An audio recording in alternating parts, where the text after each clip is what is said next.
నల్ల సూర్యుడు అంటారు ఒక ఆయన, నల్ల సూర్యుడు నెల్సన్ మండేలా. చెప్పన జీవితం ఇలా దాటిన తర్వాత జైల్లోకి వెళ్ళిపోయాడు. 27 సంవత్సరాలు జైల్లో ఉండిపోయాడు. మరలా ఆయన బయటకు వచ్చేసరికి ముసలుడు అయిపోయాడు. బయటకు వచ్చిన తర్వాత యునానిమస్గా దక్షిణాఫ్రికా ప్రధానమంత్రి అయిపోయాడు. ఆయన ప్రధానమంత్రి అయిపోయినా ఆయన వ్యక్తిత్వం మారలే. ఆయన ప్రధానమంత్రి అయిపోయినా ఆయన జీవిత తత్వం మారలే. ఆయన కోరికలు మారలే. ఒక రోజున నలుగురు స్నేహితులు వేసుకొని బయట రెస్టారెంట్కి వెళ్ళాడట. రెస్టారెంట్కి ప్రధానమంత్రిగా ఉన్న టైంలో ఈ నలుగురు ఇలా రెస్టారెంట్లోకి వెళ్ళిపోతూ ఉంటే ఎదుట ఒక ఆయన కూర్చున్నాడట అప్పటికే రెస్టారెంట్లో. ఈ నెల్సన్ మండేలా గారిని చూసి ఆయన తిని వాడు లేచి బయటికి గబగబా అడుగు వేసుకుని వెళ్ళిపోతూ ఉంటే నెల్సన్ మండేలా దగ్గరికి వెళ్ళి గుడ్ మార్నింగ్ అన్నాడు.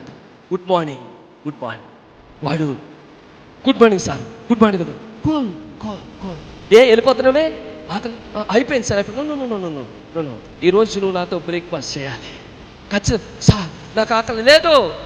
వదిలి వెళ్ళిపోతున్నా కదా, వదిలి వెళ్ళకూడదు, కూర్చో నా పక్కన కూర్చో ఏం కావాలి చెప్పు సార్, ఏదో చెప్పండి సార్. చెప్పారు. కప్పకబా తినేస్తున్నాడు. ఎలా తింటున్నాడు తెలియట్లేదు, ఏం చేస్తున్నాడు తెలియట్లేదు. కవ్వ తినేసి సార్ వెళ్ళిపోతాను సార్ అంటే ఓకే థ్యాంక్ యూ వెళ్ళు అంటే నలుగురు స్నేహితులు చూస్తూ ఉన్నారు. Nelson what happened,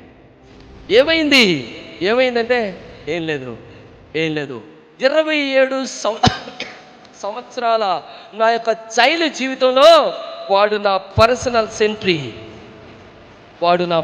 sentry. నన్ను కొట్టని చోట కొట్టకుండా కొట్టేవాడు.